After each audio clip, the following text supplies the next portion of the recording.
book by its cover। Fashion की दुनिया में ऐसे इडियम्स की कोई वैल्यू नहीं है। इंस्टेड फैशन का जो मेन आइडिया है, it aligns more with idioms like your first impression is your last impression, या फिर अगर देसी भाषा में बोलो तो जो दिखता है वही बिकता है। फैशन टर्म का मतलब सिर्फ महंगे कपड़े पहनना ही नहीं होता, बल्कि कपड़ों के साथ आपकी एसेसरीज, स्टाइल, ज्वेलरी, यहाँ तक कि आपके शूज भी सब मैटर करते हैं। एंड वो सब महंगे हो, नॉट दैट इंपॉर्टेंट। कोई आदमी शनेल के कपड़े और रोलेक्स की घड़ी पहनकर अजीब दिख सकता है, तो फिर कोई आदमी सरोजनी के कपड़े पहनकर अच्छा। लेकिन मेजॉरिटी ऑफ द पीपल ऐसी बातें अपनी ईगो सेटिस्फाई करने के लिए बोलते हैं, या फिर एज एन एक्सक्यूज। देखते हैं फैशन के बारे में आपको कितनी नॉलेज है। My name is mass and you watching MZF knowledge.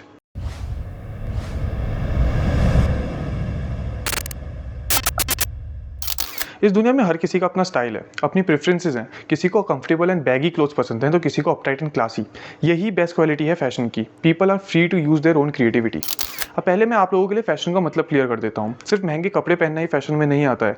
जैसा कि मैंने आपको बताया, आपका hair style, jewellery, makeup, perfume, shoes and accessories like watches, drinks सब इंक्लूड होती हैं। उसके बाद आपका ओवरऑल स्टाइल देखा जाता है। आपकी शर्ट एंड पैंट के कलर्स एक दूसरे को कॉम्प्लीमेंट कर रहे हैं कि नहीं। Sometimes it's better to match the colour, but sometimes different colours better लगते हैं। आपको कोई स्ट्रिक्ट रूल्स फॉलो करने की जरूरत नहीं है इन पर्टिकुलर कॉम्बिनेशन या कलर पहनने की for it to be called fashion. आपका जो मन करे आप वो पहन सकते हैं, वो फैशन ही कहलाएगा। अच्छा या बुरा, दैट्स अ डिफरेंट क्वेश्चन। अब ये बातें तो चलती रहेंगी, लेकिन क्या आपको पता है where did fashion originated from? अगर आप सोच रहे हैं जब इंस्टाग्राम लॉन्च हुआ था या फिर जब सिनेमा इंट्रोड्यूस हुआ था तब से, नहीं दोस्तों। रैल्फ किटलर, मैनफ्रेड केसर और मार्क स्टोनकिंग तीनों एंथ्रोपोलॉजिस्ट हैं Max Planck Institute for evolutionary anthropology में। फैशन के नाम पर ह्यूमंस के पास सबसे पहले कपड़े ही आए थे, तो इन तीनों ने मिलकर इंट्रोडक्शन ऑफ क्लोथिंग की क्लोजेस्ट डेट पता लगाने के लिए एक इनडायरेक्ट मेथड का यूज किया, रिलाइंग ऑन लाइस। जी हाँ, आपने सही सुना, जुओं की मदद लेनी पड़ी थी। अब सुनने में ये काफ़ी सेंसलेस सी बात लगती है कि जुओं से कपड़ों के ओरिजिन का कैसे पता चलेगा। मैं बताता हूँ। इस मेथड के पीछे का लॉजिक था कि जो ये ह्यूमन बॉडी लाउस हैं, जिनका साइंटिफिक नाम है Pediculus humanus humanus, they can not live outside of clothing. बिना शेल्टर के ये कुछ घंटे में ही मर जाते हैं। अब हम थोड़ा लाइस की हिस्ट्री में चलते हैं। Body louse is one of the 3 lice which infest humans. बाकी के 2 head louse and pubic louse हैं। अराउंड 170,000 ईयर्स पहले the body louse diverse from the head louse, establishing latest date for the adoption of clothing by humans. Body lice अपने host के कपड़ों पर अंडे देते हैं, एंड सिंस बॉडी लाइस ना ही कूद सकते हैं और ना ही उड़ सकते हैं, तो ये स्प्रेड दूसरे पर्सन के साथ डायरेक्ट कॉन्टैक्ट से ही होते हैं, एंड रेयरली कपड़ों के कॉन्टैक्ट से या फिर बेडशीट से। अब इनके पीछे का लॉजिक तो समझ में आ गया as to why they use lice, लेकिन बॉडी लाउस हेड लाउस से 170,000 ईयर्स पहले डाइवर्ज हुए थे, इस चीज का कैसे पता चला? दोस्तों, इन दोनों ने एक पर्टिकुलर पीरियड ऑफ टाइम में कितने म्यूटेशंस किए हैं, इससे हम ये डिटरमाइन कर सकते हैं कि बॉडी लाउस हेड लाउस से कब डाइवर्ज हुआ था। ऐसी म्यूटेशंस एक नोन रेट में होती हैं, जिसे हम इन दोनों स्पीशीज के लास्ट कॉमन एंसेस्टर का एस्टिमेट लगा सकते हैं बाय देयर रिस्पेक्टिव म्यूटेशंस। 2003 में हुई एक स्टडी के according the date was 107,000 years ago, और 2011 में एक स्टडी के according the most likely time was 170,000 years ago.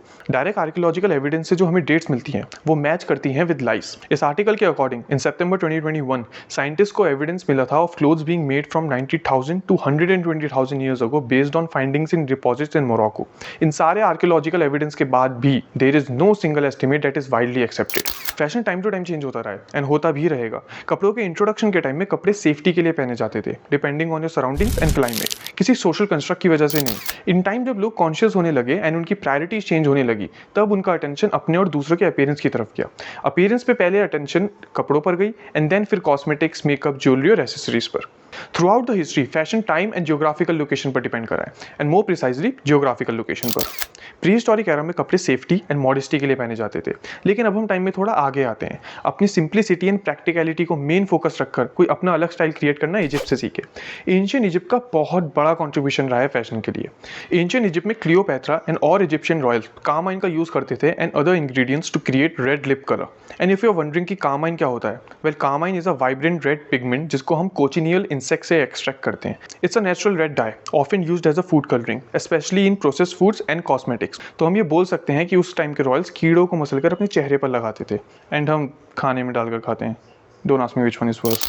Egypt की एक और खास बात थी, उस टाइम में भी इजिप्ट में औरतों को इक्वल्स की तरह देखते थे, जिसकी वजह से वहाँ फैशन सेंस मोस्टली यूनिसेक्स होता था। एटलीस्ट मिडिल किंगडम तक, जिसका time period 2040 BCE to 1782 BCE था। लोअर क्लास फैमिलीज में मैन एंड वुमेन सेम कपड़े पहनते थे, which was a plain kilt in any light colour या फिर mostly in white colour, and ये किल्ट कमर से स्टार्ट होकर घुटनों तक होती थी। इसके ऊपर वुमेन कुछ नहीं पहनती थी, just like their fathers and brothers. And on the other hand छोटे बच्चे कुछ नहीं पहनते थे अंटिल दे हिट प्यूबर्टी। सिर्फ इतना ही नहीं, आप सबको विग्स के बारे में तो पता होगा। Well, first ever wigs were used in ancient Egypt in 3400 BC। अब हेयर स्टाइल्स की बात चल ही रही है तो एक और इंटरेस्टिंग चीज बताता हूँ। अगर मैं ब्रेड्स की बात करूं, then the oldest evidence goes back around 30,000 years, found in the Venus of Willendorf figurine in Austria, Europe. कुछ ऐसे ही सेम ब्रेड्स हमें फ्रांस में भी देखने को मिलते हैं on the Venus of Bracempoe figurine। लेकिन ब्रेड्स की इंपॉर्टेंस अफ्रीका से ही है। Braiding in Africa is particularly significant, with cornrows being one of the earliest braiding styles. ये ब्रेड्स यूज होते थे to communicate status, age, tribal affiliation and marital status within the community. हमने अभी तक humans का contribution तो देख लिया है फैशन के लिए, लेकिन अब फैशन का कंट्रीब्यूशन देखते हैं ह्यूमंस के लिए। Quality of life, sense of superiority, a satisfaction of doing well in your life, higher public status और थोड़ा show off. Now of course fashion के कुछ डाउन साइड्स भी होते हैं, insecurity, false sense of superiority, pretending to have a higher public status, fake lifestyle, and might I add, unbearable personality. You don't sell the product, you sell the dream. Most of the time ये चीज़ इसलिए important होती है because we don't want that particular thing because we need it, but because what it means to have it. 1500 के जूते और 15,000 के जूते same purpose fulfil कर रहे हैं, but the latter tells the people around you कि तुमने 15,000 सिर्फ जूते में लगाए हैं तो तुम्हारा क्या ही लेवल होगा। Though shoes being fancy and comfortable are just extra benefits, and the best thing about this, it works. Sometimes a little bit of information is enough, their imagination will do the rest of the work. लोगों को जानने की जरूरत नहीं है कि आपको वो जूते एज अ गिफ्ट मिले हैं या फिर वो फेक हैं। इनफैक्ट ज़्यादातर लोग पता भी नहीं लगा पाएंगे क्योंकि उन्हें महंगे आइटम्स के साथ इतना एक्सपीरियंस ही नहीं है। तो आपने जिस वजह से वो जूते लिए हैं वो काम हो जाता है, लोग इंप्रेस हो जाते हैं एंड आप अपना पब्लिक स्टेटस मेंटेन कर पाते हैं। ये सिर्फ जूते तक ही लिमिटेड नहीं है, watches, rental cars, jewellery and बड़े ब्रांड का कोई भी आइटम। एंड मैंने कोई भी आइटम इसलिए बोला है क्योंकि लोगों को फर्क ही नहीं पड़ता कि क्या चीज़ है। उनका फर्स्ट थॉट ही ये होता है कि oh, it's from Louis Vuitton, अरे तो शनैल का है, irrespective of the thing that the other person has just bought. सबके सेम थॉट्स होते हैं। It only tells that the life you are trying to show to other people is full of pretending. And just to clarify, मैं इसके against नहीं हूँ, everyone is free to make their own choices. I am just trying to understand as to why those people are the way they are. One thing we have to understand is that after a point of money, it's about lifestyle, luxury and comfort, not brands. आपको क्या लगता है दुनिया में बस Rolex ही घड़ियाँ बनाता है? There are numerous brands जो उससे भी महंगी वॉचेस बनाते हैं and people wear them. लेकिन वो ब्रांड्स बस उन लोगों में फेमस नहीं है जो इन्हें अफोर्ड नहीं कर सकते, इसलिए बहुत से लोगों को उनके बारे में पता ही नहीं है। बहुत ही इंटरेस्टिंग चीज़ है। जस्ट इमेजिन आप मिडिल क्लास फैमिली से बिलोंग करते हैं एंड बाय सम मिरेकल अगर आपके पास 1.5 लाख रुपए आ जाएं and despite your financial condition आप इतने बड़े अमाउंट को मैच्योरली एंड प्रैक्टिकली इन्वेस्ट करने के बजाय एक आईफोन खरीद लें। एंड वंस अगेन, अगर किसी के घर में खाने की भी प्रॉब्लम हो रही है एंड वो स्टिल 1.5 लाख का फ़ोन ले ले, मैं उसे भी मना नहीं करूँगा। Everyone is free to do whatever they want, लेकिन मैं समझना ज़रूर चाहूँगा कि उसने ऐसा क्यों किया। आई मीन कितना इंटरेस्टिंग है, उसका दिमाग किस तरीके से फायर्ड हुआ है, उसकी थिंकिंग कैसी है, उसके दिमाग में नॉर्मली थॉट्स कैसे चलते होंगे, उसकी लाइफ के प्रिंसिपल्स, मोरालिटी, रूल्स क्या होंगे कि वो एक फ़ोन को इतनी प्रायोरिटी देगा। But unfortunately most of the time these type of people live with no purpose, no dedication, मेहनत से दूर भागने वाले, जिनको चीज़ों की असली वैल्यू नहीं पता, लाइफ में कोई डिसिप्लिन नहीं एंड केयर फ्री टाइप के होते हैं। Basically someone with whom you don't want to have a conversation with for more than a minute. अब ये तो एक हाइपोथेटिकल सिचुएशन थी जहाँ पर मिराकुलसली आपके पास 1.5 लाख रुपए आ गए थे, लेकिन अगर रियलिस्टिकली देखें तो बच्चे अपने पेरेंट्स को फोर्स करते हैं, उन पर कॉन्स्टेंटली प्रेशर बनाते हैं एंड कुछ तो ब्लैकमेल भी करते हैं विद देयर ओन हेल्थ। खाना बंद कर देंगे, सही से बात नहीं करेंगे, दूसरे पेरेंट्स से कंपेयर करेंगे and at the end parents को उनकी बात माननी पड़ जाती है because they don't have any other choice. Brands इसी चीज़ का फायदा उठाते हैं। One of the biggest reasons they are so successful is because they know their customers. इसे ऐसे समझने की कोशिश करते हैं, ब्रांड्स डेलिबरेटली अपने आप को बिगर देन लाइफ दिखाते हैं। आप उनके एडवर्टाइजमेंट्स एंड मार्केटिंग देख सकते हैं, they show it like the people who are using their products are living their life, they are happy and very classy. अब वो ये बातें बोलते नहीं है, बस इस तरीके से दिखाते हैं कि सामने वाला देखे तो उसे यही लगे, because then at the end वो आपका पर्सपेक्टिव है ब्रांड के लिए। They are not promising you that type of life. In fact आपने तो अभी तक उनका कोई प्रोडक्ट ट्राई भी नहीं किया है, but in your mind you already link their product with success. Once this is successful, companies can list their products as expensive as they want and still people will buy them. अब उनकी इस type की marketing से होता क्या है?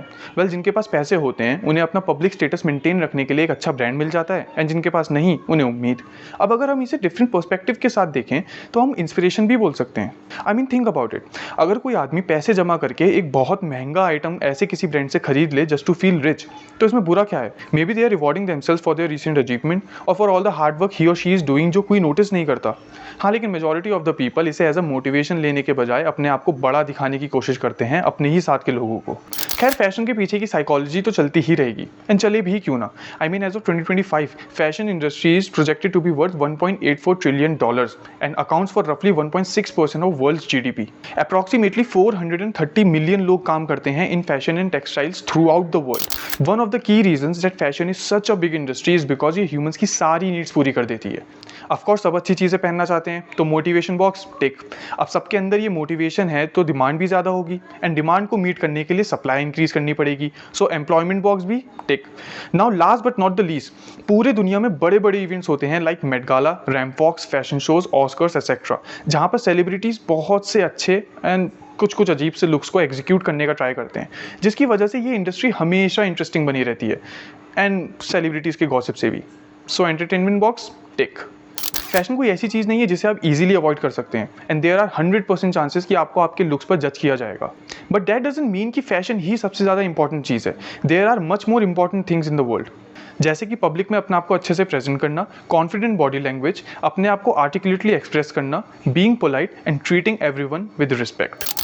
आज की वीडियो में बस इतना ही। उम्मीद करता हूँ कि आपको समझ में आया होगा कि ये मटेरियलिस्टिक चीज़ें हमारी लाइफ में कितना बड़ा पार्ट प्ले करती हैं। आई होप आपको वीडियो अच्छी लगी होगी। I will see you in the next one.